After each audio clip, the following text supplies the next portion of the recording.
Olá pessoal, boa noite. Luciano Anselmo. Vamos voltar aqui às leituras, certo? A gente parou no plano diretor, no item 1.2.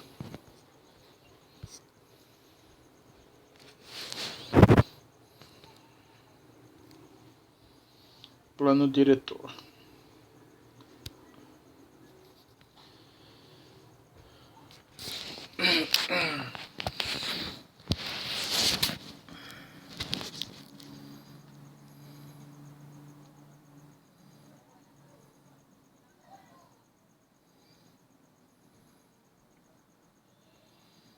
Vamos lá.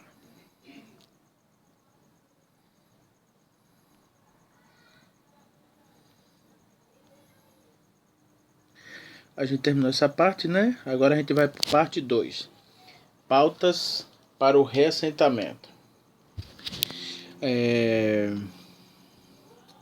Item 2, pautas para o reassentamento involuntário. 2.1, políticas do BID, OP 710. Em toda operação de financiamento do BID, é determinante a observação e cumprimento de suas políticas operativas. Apesar do programa envolver várias políticas operativas, para o PDRR, Política de Reassentamento, certo? Basicamente serão observados os requerimentos da OP 710, Reassentamentos Involuntários. A OP 710, que regulamenta os projetos financiados pelo BID, envolvendo o deslocamento de população, estabelece várias diretrizes e orientações elencadas a seguir e acompanhadas das medidas adotadas pelo programa para atendimento às políticas do banco. Isso aqui, gente, o que isso quer dizer é o seguinte.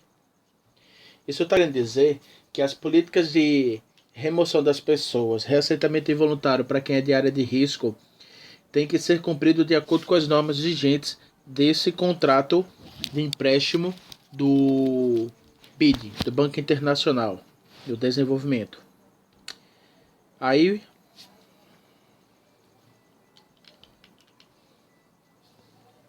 vamos para a letra A, certo? Letra A.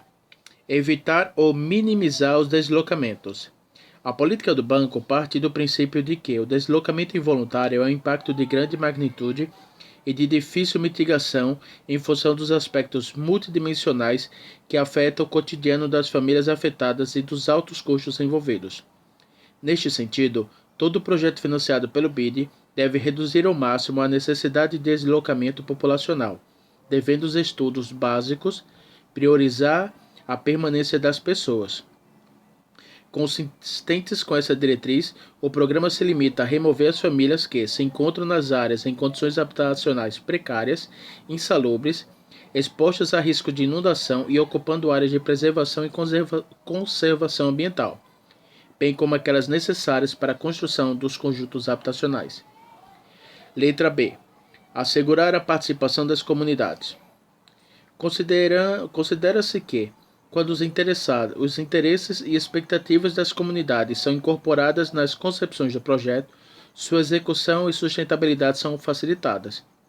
As comunidades devem contar com um mecanismo para serem ouvidas, consultadas e entendidas, coisa que não está acontecendo, né?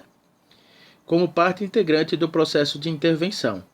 O trabalho técnico-social, previsto para as etapas de preparação, mudança e pós-ocupação, tem como um dos seus propósitos permitir o livre acesso à informação e possibilitar que todos os envolvidos tenham a oportunidade de manifestar-se livremente e, para isso, o PDRR propõe a organização de várias instâncias de participação da comunidade, sendo as principais os conselhos e representantes da comunidade e as comissões de acompanhamento formadas por membros de cada comunidade. As instâncias organizativas contarão com 4 escritórios locais de gestão, ELOS, que propiciará plantão social de forma permanente e será o canal de atenção primária da população. O programa, assim como o PDRR, foram objetos de assembleias formais de consulta com a comunidade. Letra C. Considerar o reassentamento como uma oportunidade de desenvolvimento sustentável. A intenção é de aproveitar os efeitos da reinserção social, gerando acesso às condições adequadas de moradia e aos serviços essenciais para promover uma situação que possibilite o desenvolvimento das comunidades envolvidas. Letra D. Critérios para compensação. Toda compensação originária de um processo de deslocamento e reassentamento de população deve contar com critérios técnicos de compensação e possibilitar uma solução principalmente para os segmentos mais vulneráveis. Letra E. Os custos das unidades habitacionais de interesse social geradas pelo programa não serão repassados para a família, sendo o acesso às moradias regido pelo preceito de permuta. Só para facilitar o entendimento, tá, gente? Se vocês pesquisarem no Google, quando fala preceito de permuta, significa troca. Ou seja, você não vai pagar, você vai trocar algo seu por outro. Nesse caso, possivelmente será a sua casa com risco pela casa que eles vão construir, certo? Estou falando no sentido do que está previsto aqui, tá? Depois que eu terminar essa parte aqui, a gente vê um pequeno detalhe aí sobre uns vídeos que estão passando por aí nas redes sociais. Letra F. Compensar segundo os custos de reposição. O programa prioriza o atendimento habitacional à totalidade das famílias envolvidas que são classificadas como população de baixa renda. Não obstante, a indenização nos casos de propriedade formal é um direito constitucional. Assim, o programa admite realizar a compra de benfeitorias, moradias, em situações especiais, famílias cujo valor da moradia seja igual ou superior a R$ 80 mil. Letra G. Criar oportunidades econômicas para a população deslocada.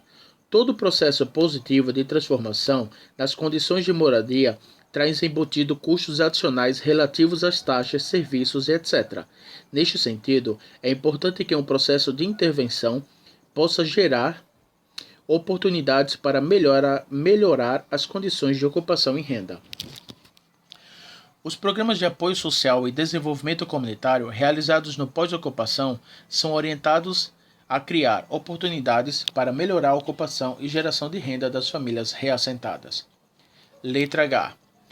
Proporcionar um nível aceitável de habitação e serviços. Todo programa de reassentamento deve contemplar, além de habitações adequadas, acesso aos serviços básicos e aos equipamentos de educação, saúde e apoio social. Essas diretrizes é cumprida com a transferência de população para áreas providas de infraestrutura e serviços básicos e equipamentos de educação, saúde e apoio social. Letra I. Ter em conta questões de segurança. As questões de segurança não envolvem exclusivamente vinculadas com a violência urbana. Aqui se consideram critérios mais amplos, envolvendo violência doméstica, segurança alimentar, exclusão social, etc. Letra J. Ter em conta a população receptora. O reassentamento de pessoas de uma comunidade na área de influência de outras, quando não trabalhado adequadamente, pode gerar conflitos e dificultar o processo de adaptação ao novo habitat. O tema das populações receptoras ocorrerá massivamente no caso das construções de 3 conjuntos habitacionais. O trabalho social deverá avaliar a situação particular de cada conjunto habitacional e desenvolver as ações preventivas necessárias para mitigar esse impacto e promover a integração entre os moradores e o entorno. Letra K. Obter informações precisas. Para formular um plano de intervenção social, é fundamental contar com uma linha de base socioeconômica aceitável, confiável e suficientemente ampla, certo? Desculpa o erro. Repetindo. Letra K. Obter informações precisas para formular um plano de intervenção social. É fundamental contar com uma linha de base socioeconômica confiável e suficientemente ampla para estabelecer as necessidades e requerimentos das comunidades a serem deslocadas. Toda a população a ser trabalhada dentro do programa será objeto de uma pesquisa socioeconômica realizada conjuntamente com o cadastro censitário. Os dados obtidos são o insumo básico para definir o perfil da população e a linha de base socioeconômica, que será o ponto de partida para as ações de monitoramento e avaliação do programa. e para identificar os diferentes subgrupos sociais, mulheres, crianças, adultos, idosos, etc. E situações de vulnerabilidade que deverão ser atendidas de forma diferenciada no marco institucional do programa. Letra L. Incluir os custos de reassentamento no custo geral do programa. Essa diretriz diz respeito a considerar o reassentamento como uma parte integrante do programa de maneira a dispor dos recursos em forma e tempo para atender os requerimentos específicos de liberação das áreas previstas. Letra M. Marca institucional adequado. Para ser efetivo e promover as compensações adequadas, o reassentamento deve contar com o respaldo jurídico institucional. Isso foi garantindo estando registrado no item Marco Legal. Letra N. Procedimentos independentes de supervisão e arbitragem. É recomendável que um processo de intervenção social de grande porte conte com um mecanismo de monitoramento e avaliações de desempenho independentes que possam fornecer subsídios de revisão e ajuste das ações em curso. Também um mecanismo adequado e independente que possa dirimir controvérsias e possíveis conflitos é um importante instrumento de gestão de programas sociais.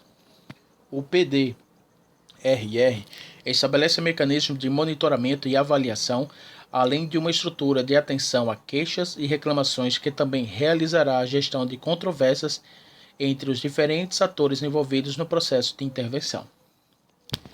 Aí vamos lá. A meu ver, o que está dando para entender nesse item aqui é que aqui está verificando que as pessoas que estão nesse processo, que estarão nesse processo de relocamento, o item A gente já vê a referência de que vão fazer o mínimo possível, certo?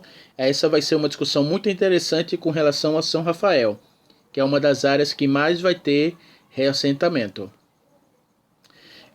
O assegurar a participação da comunidade é o que está sendo mais complicado. Eu tomo como referência a Associação Padre Hildo Bandeira, onde a reunião, segundo o Elielson, ele só soube por mim que haveria reunião, que seria na lavanderia, e depois mudou-se para a associação. Certo? Esses critérios de compensação são interessantes. A letra F, compensar segundo os custos, certo? As informações mais interessantes que as pessoas mais falam é da questão de 100 a 115 mil reais. De acordo com o final dele, famílias cujo valor da moradia possa ser igual ou superior a 80 mil reais. Então, o valor mínimo de indenização das famílias, acredito que deva ser 80 mil reais. Tá? É interessante a gente observar a seguinte situação. Tem um vídeo do Daniel, que é o cara da associação aqui da São Rafael, ele participando de uma assembleia, certo? Na Câmara dos Vereadores de João Pessoa. Nessa assembleia, ele relata umas documentações que são muito divergentes das informações que constam aqui. Por exemplo, a casa onde eu moro seria uma casa de 2 ou 3 andares, onde eu teria outros coabitantes no terreno onde eu moro, certo? Isso de forma involuntária, sem falar outras situações. Fizeram a referência de uma construção de uma estrada onde seria proibido pelo DENIT, entre outras situações. Bom, gente, o que eu posso dizer é o seguinte. Existe uma regra jurídica, certo? Que eu posso falar dessa forma, que todas as decisões administrativas, no caso da Prefeitura Municipal de João Pessoa, para terem validades, elas têm que estar publicadas em diários oficiais ou semanários oficiais, certo? Ou dele ou do órgão correligionário, por exemplo, Prefeitura, Governo do Estado, Ministério Público Estadual, Ministério Público Federal.